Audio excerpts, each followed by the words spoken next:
All right.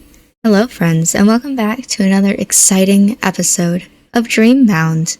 Last episode, I asked you guys how you felt about there being background music in the videos. Whether you thought that I could leave that out or whether you thought it was an integral part to the game. And it seemed as though the consensus was I could leave out the background music.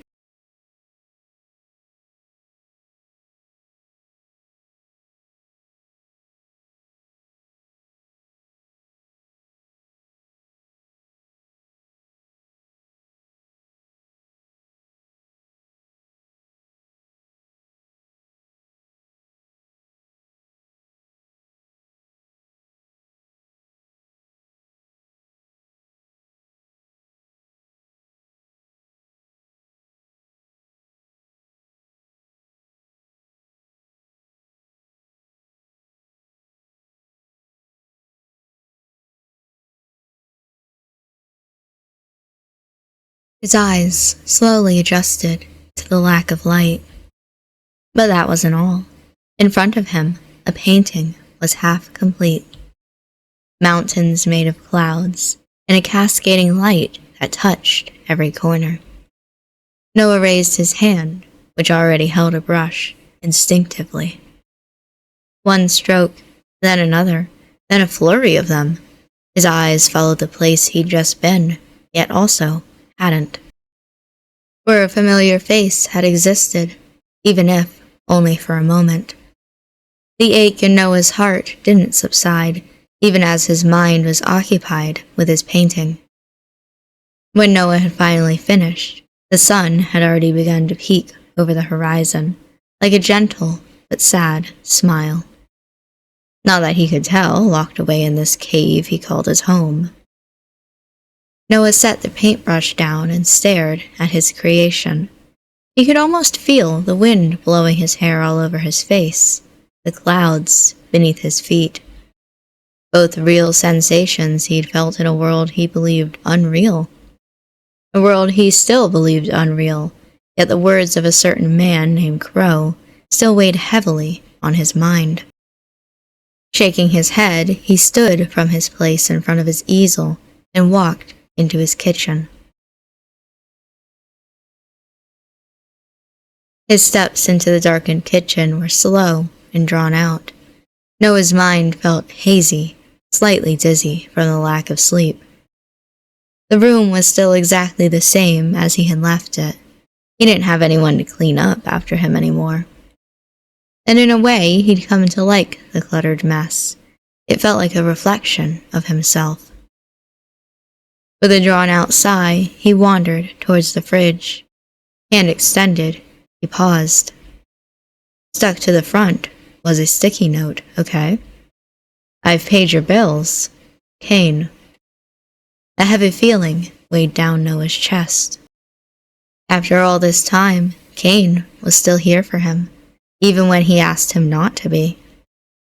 With any thought of eating gone, Noah dug back through his unemptied trash can for his phone. As expected, Kane had called, as well as left a few messages. But what was less expected was a text from an unknown number. He clicked into it. Can we talk? Noah stared at the number. Mr. Floyd? But no, the number was definitely different to the one he texted earlier, okay? There was only one logical explanation. Asher! Oh, that's exciting.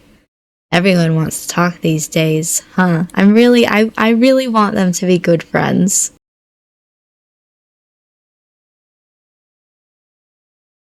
Oh, okay. Good morning, class. Noah sat at his desk, his eyes lazily on his new teacher. It had barely been a few days, but he'd already found himself comfortable enough in the class. His fingers tapped against the worn wooden desk. Sure, he was getting used to it, but that doesn't mean he was pleased. At least I can still see August at lunch. I have some exciting news. We have a new student moving into the class. Again? Correction. 2 students. Oh my god. Please. New students? 2 of them? That's crazy. Noah paused as he saw two shadows behind the door, waiting to come in. Come in, you two. As the class visibly deflated, okay, Noah nearly sprung out of his chair. Two people, one with brown hair and another with blonde, walked airily into the room. We won't bother with an introduction because you all probably know each other anyway.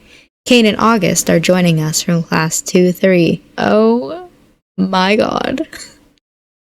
I love them so much. Make sure to give them a warm welcome. Noah blinked.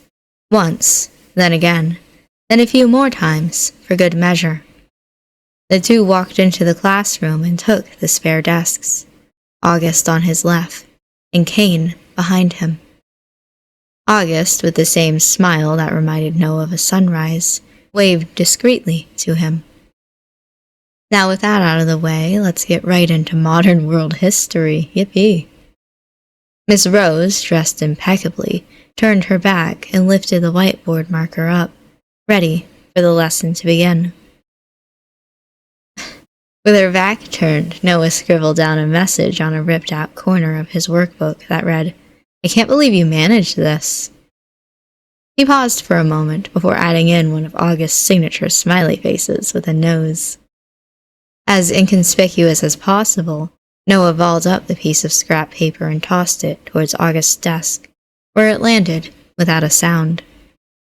August laid the note down on his desk, carefully straightening out the wrinkles. The corner of his mouth turned upwards as he read the message. Quickly, August opened up his pencil case and dug around inside a little, before pulling out a pen and writing something on the other side of the paper. Noah, suddenly feeling shy, traced the shallow scratches of the surface of his desk with his fingertip. That was until a little ball of paper landed on his desk in return. Noah smiled at the neat writing, every letter perfectly placed and undeserving of such a scrappy bit of paper. Oh, I guess I don't get to read it in the text, so it says Kane organized it. You should thank him. Noah picked up his pencil again, quickly writing a reply under August's. By the way, your handwriting is really... Noah thought on the word. Cute? Neat? Sweet? Pretty, he decided on. His own handwriting was plain and simple. Neat, but with no frills. By comparison, August seemed bright and cheery. Noah balled up the scrap of paper once again, ready to toss it back to August, when Miss Rose turned around. Something to share with the class, Noah? Although her words were serious, Noah could still see a faint twinkle in her eye, as if she understood that Noah was pleased to be back with his friends. No, Miss Rose.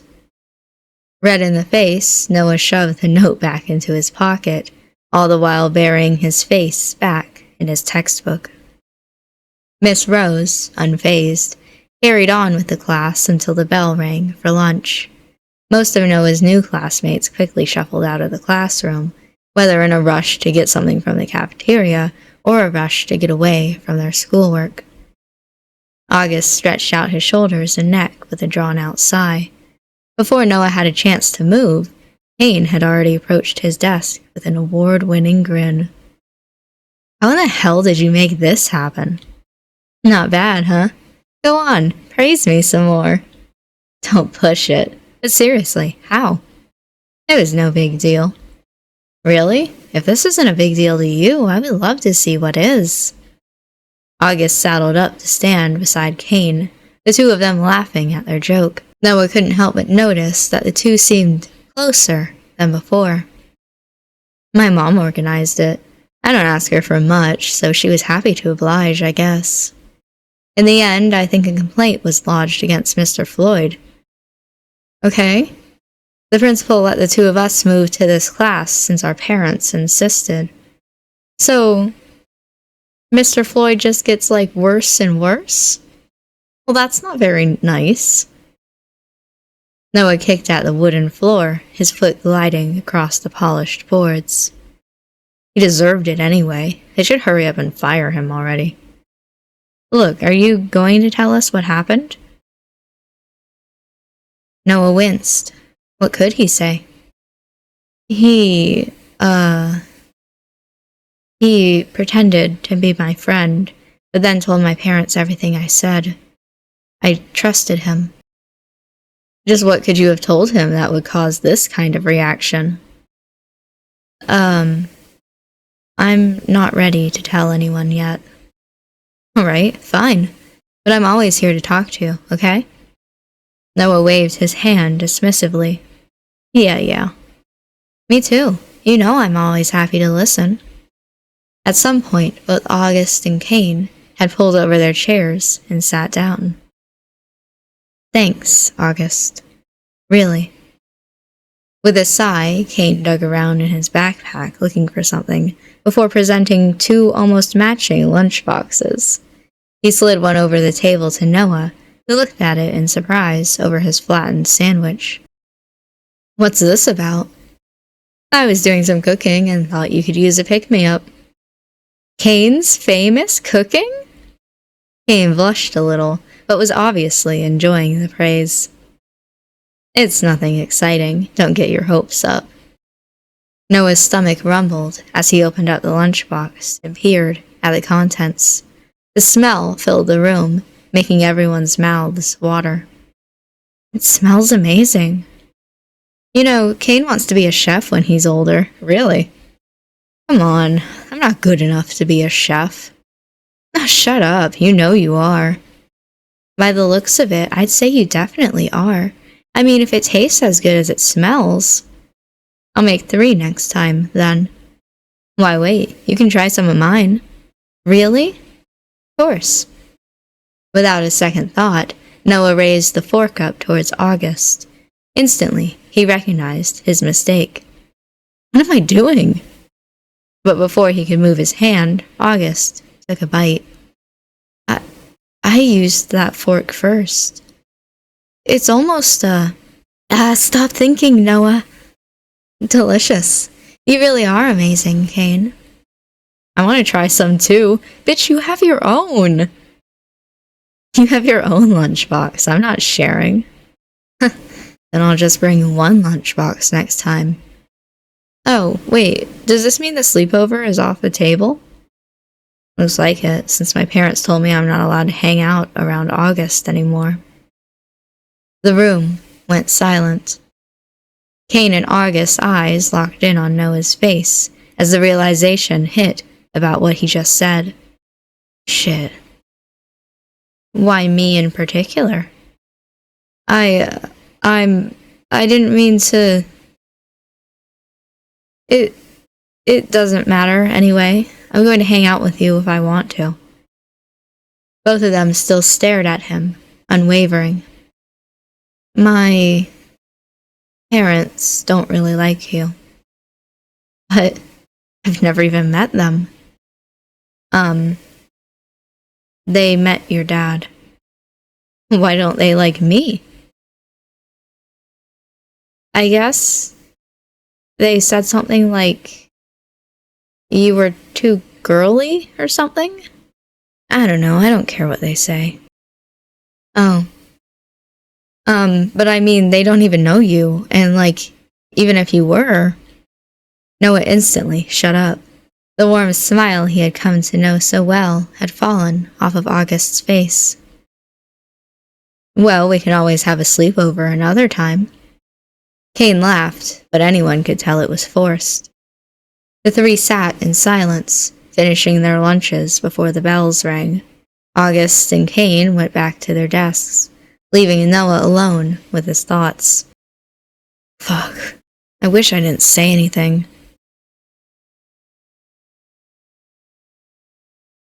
The rest of class passed by in a slow, drawn-out blur. Noah's workbook was empty apart from messy doodles along the edge of his page. By the time he looked up from packing his bag, August was long gone. Oh no. It was the first time he'd left without them. Noah swallowed, feeling a lump in his throat that he couldn't shake off. Should we go? Guess so. Don't take it too personally. It's not your fault." "It is. I should have kept my mouth shut." "Why would your parents say that, anyway?" "I don't know." "Look, let's just go home. I have an idea, okay? You can leave it to me." Gentle sunlight fell through the canopy and onto the rocky mountain path, warming the two boys' faces as they walked silently. Noah stood slightly behind Cain, his eyes stuck to the ground. He couldn't think of anything to say, and by the looks of it, neither could Cain. His legs felt heavy, as if they were filled with lead, and his heart ached. "Thanks, Cain." Noah reached out and took hold of Cain's sleeve, pulling the other boy to a stop. He halted abruptly. "It's no problem. Anyway, I haven't done anything yet." "Ooh, look at the little blush. Ooh, okay." "No, thanks for always, being there." "Where else would I be?" Noah's eyes finally left the ground. On Cain's face was his classic charismatic grin, but his eyes were warm and kind.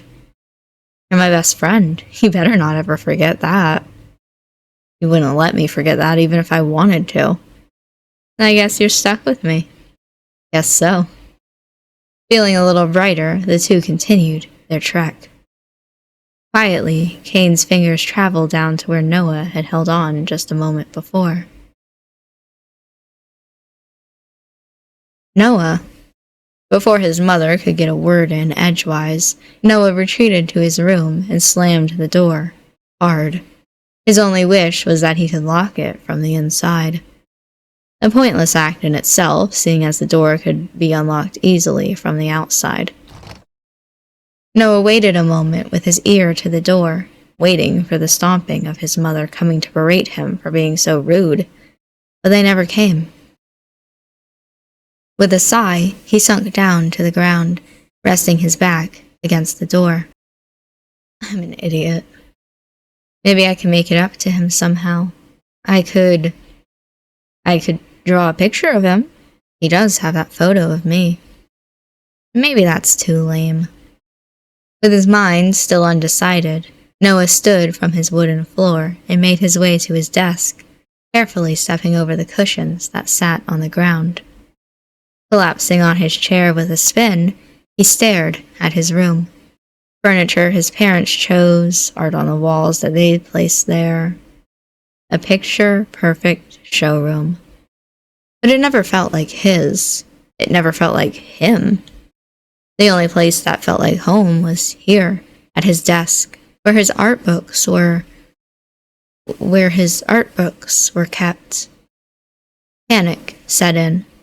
Noah opened his drawers before jumping up to search through his backpack, but it was no use. He knew they weren't there. "Where are they?" A knock finally sounded at his door. "Noah, your brother is home." His panic became a dread that settled in the bottom of his stomach, eating away at him. Their relationship had always been rocky at best. It was almost as if he was a walking target to his brother, an overachiever in almost every field. "Come out and greet him." When Noah made no move to open the door, his mother did it for him. Her arms were crossed over her chest, wrinkling the dark silk. "Where did my art books go?" Noah's words were blunt and accusatory, but his mother just shook her head. "Wherever you left them, Noah. Honestly, you should spend less time doodling and more studying." "I study plenty. Someone's moved my books." "No one's moved them." "Someone has." "Don't you raise your voice with me. I said no one's touched your books. Who would? You're the only one that cares about them." "What's all this yelling about?" A voice like the silk of their mother's shirt, smooth and slippery, came from down the hallway. "Oh, Noah. Happy to see me?" Noah withdrew, his eyes wanting to settle on anything but his brother, but eventually he had no choice.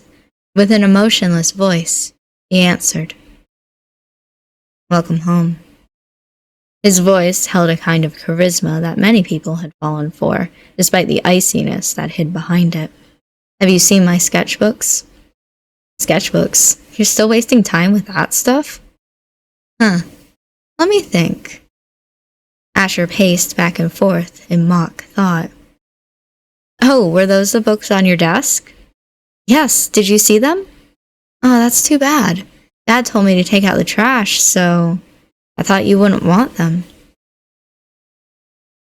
"What?" "There might be time to get them back, I guess." "You... Noah, it was an honest mistake. You need to forgive your brother." "It was no mistake. He did it on purpose." "Noah, apologize." "Fuck this." Her hand went to her mouth in shock. "Where are they? In the bin? Outside?" "Oh, no, let me show you." "Don't worry, Mom, I'll help him get them back." "You're a good boy, Asher. A better son to me than some." "Whatever." "Oh, where the fuck are we going?" The further his brother led him from their shared home, the more anxious Noah began to feel. "All right, this will do." All the charm had dropped out of his voice, replaced by a teasing sneer. He pointed further down the mountain. "Down there, if you look real close, what can you see?" "The river?" "Bingo. Enjoy getting those back, loser." One moment he was there, and the next he was gone. His hands that had balled into fists at his side tightened before he punched a tree, hard. A line of blood dripped down his hand and into the bark. Fucking asshole. With no time left to waste, Noah sprang into a run, racing towards the river. If his heart hadn't already been broken by the day's events, now it truly had. Stuck on the rocks and weeds of the river were his sketchbooks. Stray pages drifted about, obviously ripped out by someone. Noah swallowed hard, not sure whether to shout or cry, before he kicked off his shoes and jumped into the mostly calm river to retrieve what he could. The water was cold, made even more so by the quickly setting sun. It easily came up to his thighs, ruining his once perfect uniform. He reached out, desperate to save anything salvageable, but already many of the stray pages dissolved in his hands into mush. Just when he felt like the tears would start, Noah heard a sound from behind him, the gentle splashes of someone joining him. "August, what are you doing?" "I'm helping you get your books back." "There's no point. They're just stupid drawings." August shook his head. "They're not stupid." August slowly waded through the water until he stood across from Noah. "You're getting all wet." "A little water never hurt anyone. Something dripping with good looks." I had a feeling he was gonna say that line. Oh my god. That's what someone said in a book I read once, anyway. Silence stretched out between them as they collected the soggy art books. But instead of keeping his mind focused on the task, Noah couldn't help but stare at August, desperate for the words to fix everything. But there were no miracle words that could fix everything. They didn't exist. And so, Noah defaulted to the only thing he could think to say. "I'm sorry." "It's fine, it's just water." No, I'm sorry about earlier." "It's okay, it doesn't matter." "It does matter. It matters a lot to me." Noah stumbled over his sudden outburst, but wasn't ready to stop yet. "What they think is stupid. I don't care what they say about me, but I don't want them to say anything bad about you. I want to spend time with you. I want to hang out at school and outside of it, too. So I will. If you want, that is." "I don't want to cause a problem between you and your parents. It's okay if you don't want to hang out with me anymore. No matter what, I want to see you. August suddenly let out a breath he was holding, and a smile came back to his face. Good, because I really wanted to stay friends. At some point, Noah's heart had begun to beat hard and fast. He bit his lip. I should tell him. I like you. Did your brother do this? How did you know? I saw you two arguing. Yeah, he hates me. So we ruined one of the only things I love. What an asshole. I know it doesn't make it better, but let's replace all of this together. I'm not really good at drawing, though. Yeah. Noah, where are you? Noah and August, with their arms filled with water-soaked books, quickly left the river. I should go. I don't want you to get in more trouble. But I'll see you at school tomorrow, okay? Yeah. See you tomorrow. Just as August disappeared one way, his mother appeared from another. What are you? Noah, you're soaked. I wonder who we can blame for that.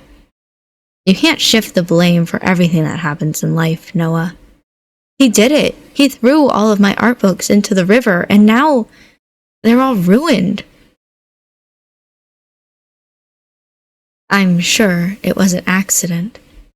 How? How could someone accidentally do that? I'm not here to argue with you. You have a guest at home. And look at you, your cheeks are all red. You're probably getting sick already. Noah frowned, the image of August beside him still stuck in his mind. Fine, I'm going home. All packed and ready to— Whoa, what happened to your clothes? Long story. What are you talking about, though? Don't you remember? You're staying at my house to study for the test tomorrow. Do we have a test? Right, the test. Let me go change and get my stuff. Only studying, yes? Yeah. Lovely. I'm so happy that someone like you would be friends with someone like my son. He can really depend on you. You flatter me, ma'am. Really, it's the other way around. What a good kid you are. Rolling his eyes, Noah quickly retrieved his things from his bedroom, packing a spare uniform and some PJs. When he reappeared, Cain and his mother were still conversing kindly. From the sound of it, it mostly consisted of praise. I'm ready. Good. Well, it was nice talking to you, ma'am. We'll study extra hard tonight. Noah, make sure not to slow down dear Cain, all right? Right, 'cause I'm obviously an idiot. I won't. Cain went on ahead, holding open the door for Noah before letting it fall shut behind them. Thanks, Cain. What exactly happened in the hour since I last saw you? It's a long story. Well, I have time to listen. Asher threw all my art into the river. He what? Why? Great question. I guess he just hates me. How would I know? Sorry I took so long then. Should have been there to help. Noah shook his head. You got me out of there. You're already the best friend I could have. Teehee. Come on, I don't think they're looking out the window at us anymore. Cain took hold of Noah's wrist, leading him away from his parents' prying eyes. When he thought they had gone far enough, Cain circled back before coming to a stop somewhere Noah hadn't expected. His next-door neighbor's house. What's going on? We're having that sleepover at August's house. What, does August know about this? He's about to. Damn, Cain. We can't just barge. Cain quickly pressed the doorbell. From further inside, a breezy tune carried through the house, followed by footsteps. Hello? The door swung open, and standing in its place was a tall man with messy blonde hair and bright blue eyes. Instantly, Noah recognized the man, despite having never met. His eyes held a deep kindness, and a smile played upon his lips. This could only be August's father. "Oh, Cain, how wonderful to see you again." Noah looked towards Cain, flustered and curious, when he remembered that they'd probably met when they were moving classes. The kind-looking man's eyes traveled from Cain to Noah. "Oh, I'm Noah. I live next door." Awkwardly, Noah pointed towards his house, careful to stay hidden from any peering eyes. "Noah, I was wondering when we would finally meet. August talks about you all the time." He does? All lovely things, I assure you. You can call me Jasper, by the way. Anyway, what can I do for you two? We were wondering if we could see August. Of course you can. I'm sure he'll be thrilled to see his friends. August, you have guests. A moment later, a bespectacled face peered at them from behind his father. Noah? Cain? What are you two doing here? His face held genuine surprise, but he was obviously pleased with this development. Well, you see, we were wondering if we could sleep over tonight. August's surprised face, okay, morphed into a wide, bright smile as he turned his eyes towards his dad. In return, his father chuckled and nodded. You two are practically family already. You're welcome anytime. Come in, I'll show you to my room. The moment the trio stepped into August's bedroom, both Cain and Noah could instantly tell it belonged to him. Unlike Noah's bedroom, this room felt like August, despite his family being here for only a short amount of time. This is my bedroom. I'll go and get us some drinks. Feel free to make yourselves comfortable. Noah's eyes went from one thing to another. August's bed, made perfectly. His pillow, where his head rested every night. Next to his desk was a big, green, leafy plant that made the room feel even more cozy. Noah eyed it up, thinking, I would have killed it already. What's the opposite of a green thumb? Lastly, his eyes fell to the blonde's desk. Hanging on the wall above it was a small collection of Polaroids, some older than others. Is that you? He instantly looked away, his cheeks hot. Hanging on August's wall proudly was the photo he'd taken of Noah from across their balconies. I didn't think he'd keep it. Shaking his head, Noah looked back at the other photos. Some were of August and his father, but one happened to stand out. It looked old and slightly faded, but well looked after. It showed a woman with kind green eyes, smiling at whoever was taking the photograph. That's my mom. My dad says I look just like her. This is the only photo I've ever seen of her, though, so I can't really tell. You do look like her. August set down 3 colas on his desk, admiring the photograph himself. Noah's voice dropped to a whisper. I didn't think you'd keep that. August looked back at Noah out of the corner of his eyes. The moonlight shone in from the window, illuminating his face. I told you, I look at it whenever I'm feeling lonely. Damn, August. Oh, Chapter 3. Falling. Okay. Alright, and with the start of a new chapter, I think we should end this video here.